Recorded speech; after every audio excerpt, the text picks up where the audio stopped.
Mainstream history tells you this was a king's palace. They are wrong. This was not a fortress. It was not a palace. Ladies and gentlemen of reason, of relentless curiosity, you have studied the timelines. You have read the epics. You have walked the galleries of ancient temples and the corridors of museums. And yet, what if I told you that one site, standing tall above the jungles of Sri Lanka, might rewrite everything? Its name is Sigiriya, and it is not what you've been told. Not a fortress, not a palace, not the vanity project of a frightened king, but a technological riddle, an astronomical instrument, and perhaps even a monument to beings who were not of our world. This is not speculation. This is a forensic reconstruction of forbidden memory. Let us begin where all great stories do. Not in certainty, but in contradiction. In 1831, a British officer, Major Jonathan Forbes, stumbled upon a monolithic rock rising 200 meters above the Sri Lankan jungle canopy. Its summit, clearly flattened with surgical precision. Its flanks, scarred with signs of once glorious architecture. But here's the first anomaly: no ramps, no scaffolding, no stairs. Even Forbes noted the absurdity. How could a city have existed atop this monolith without any means to reach it? The locals were matter of fact. They flew, dismissed as myth. But what if their oral memory preserved the only accurate truth? The official account, the sanctioned narrative, declares that Sigiriya was constructed by King Kashyapa between 473 and 495 CE, a reign of merely 22 years. Fearing retribution from his brother after a royal coup, Kashyapa supposedly fled into the jungle and, within 7 years, constructed a sky citadel atop a 200-meter granite column, a summit platform covering 16,000 square meters, carved flat into hard charnakite, 3 million clay bricks hoisted to the summit, a 3,500-ton reservoir hollowed into the granite, an underground hydraulic irrigation system that still functions, entire networks of gardens, causeways, frescoed corridors, mirror walls, and spiral staircases, all without quarry access, cranes, modern pulleys, or known lifting technology. We are told this was accomplished by a single fugitive king in the tropical heat, with Iron Age tools, in just only 7 years. That is not history. That is absurdity dressed in footnotes. But why would a story that crumbles under the slightest scrutiny be so fiercely protected? What truth does this convenient fable serve to conceal?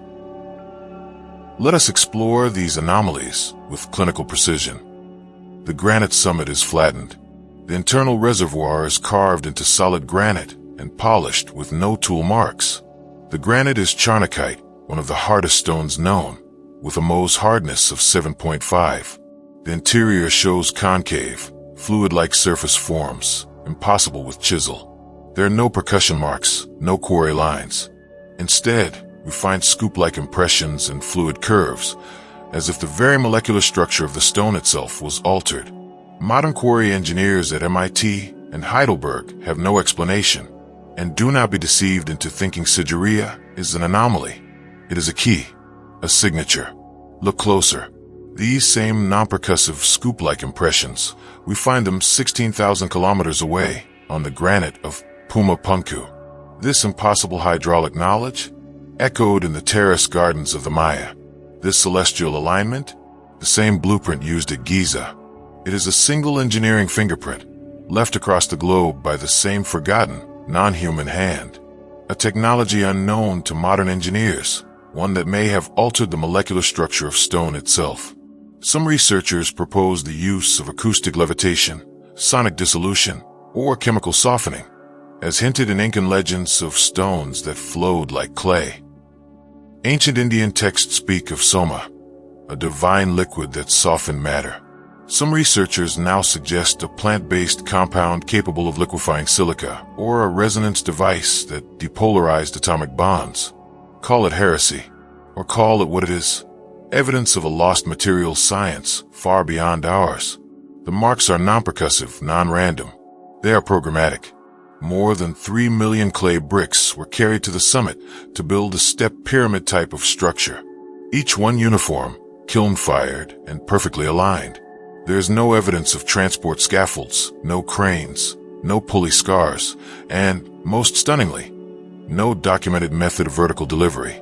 How does one lift 3 million bricks vertically 200 meters in a jungle in 5th century CE?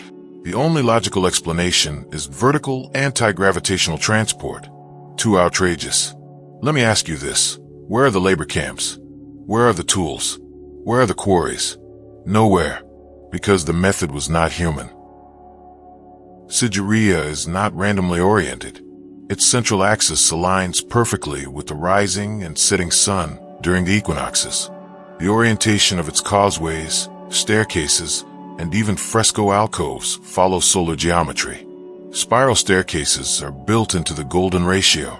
Garden layouts reflect Fibonacci sequences. This is not coincidence. This is celestial harmonics encoded in stone. No 5th century monarch fleeing his brother cared about solar equinoxes. But an earlier civilization, one that tracked the heavens and used astral data to align energy fields, would have. Sigiriya, like Giza, Teotihuacan, and Angkor Wat, is not an island. It is a node in a planetary grid of forgotten knowledge. Beneath the gardens lies a multi-tiered water distribution system, which includes underground canals, pressurized water chambers, overflow regulation gates, gravity-defying fountains that still pulse with pressure after 1,500 years. This system required hydraulic modeling, slope analysis, and subsurface integration of clay piping. There's no parallel in 5th century South Asian infrastructure. None. This was not built by trial and error. It was coded. Just as we code hydraulic simulations today, Sigiriya's system behaves as if modeled by engineers running predictive algorithms. The colossal lion paws at Sigiriya's entrance are lion-like only in name. Their scale, curvature, and taloned form are more consistent with draconic or reptilian claws. The toes are elongated, the digits disproportionate, the symmetry unnatural. This brings us to the Asuras. In Hindu Vedic cosmology, Asuras are powerful beings, not demons, but divine engineers. Ravana, king of Lanka, was their sovereign, described as possessing flight, multidimensional knowledge, and serpentine characteristics. In ancient texts, Asuras are serpentkin. Their forms coil. Their voices resonate. Do you see the pattern? Reptilian, serpentine, engineers, builders. The memory is encoded in anatomy. What if Sigiriya is not a lion's throne, but a monument to Asuric dominion? Let us now cross into theology. 60 kilometers from Sigiriya lies Adam's Peak, or Sri Pada. On its summit lies a footprint nearly 6 feet long. Buddhists say it's Buddha's. Hindus say it's Shiva's. Christians and Muslims say it's Adam's, his first step after exile. What do we make of this? That 4 world religions venerate the same mountain? And more strangely, local legends whisper that Adam lived not on Adam's Peak, but in a nearby high sanctuary, in Sigiriya, a place where he received knowledge, a place of purification, a place not built by man. Was Adam real? Was he symbolic? I propose this. What if Adam was not the first man, but the first recalibrated man after a global cataclysm? And what if Sigiriya, this impossible sky fortress, was not merely his sanctuary, but the very laboratory where that recalibration took place? A synthetic Eden where the memory of mankind was deliberately rewritten. Sigiriya is claimed by Buddhists, Hindus, and mystics alike. Its mirrored corridors resemble Buddhist inner temples. Its energy alignments mimic Hindu yantras. Its summit resonates with the geometry of Kabbalah. Its Asura lore parallels Islamic and Christian accounts of fallen angels. Why does every faith circle this place? Because every faith is built on the shattered memory of something that came before.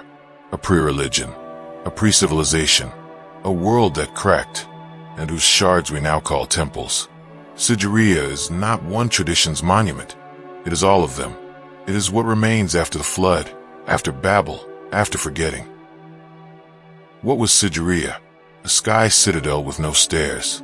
A structure made of millions of transported bricks. A summit flattened with no tools. A site encoded with celestial math. a water system that defies Iron Age capabilities, a sanctuary tied to multiple creation myths, a monument guarded not by lions, but by draconic talons. It was not a fortress. It was not a palace. It was a hub, a relay, a temple technology hybrid, a landing site, or perhaps the laboratory where man was rewritten. In the Sumerian tablets, they call him Adapa, the first man, crafted not in a garden, but in a chamber, not molded from dust, but from code and blood, shaped by Enki and Ninmah, taught to speak, to write, and to serve. The book of Genesis echoes the same tale. Adam, given names, given knowledge, exiled from perfection. And local legend whispers, when Adam fell, he did not fall into a wilderness. He fell here, into a sanctuary among the clouds, into Sigiriya. So I ask you, if Sigiriya was built in 7 years by a frightened king, where are the tools? If it is mere stone and vanity, why do stars align with its walls? If it is a legend, why do all legends of kings, of demons, of angels, and of man himself converge here? The answer is simple. You will not find it in the sanctioned narrative, for its verdict is silence. The answer is not in the history of men, but in the memory of gods, because truth leaves echoes, and Sigiriya still sings. The real question is not whether the stones are crying out, but why those in power have spent millennia trying to make us deaf to their song.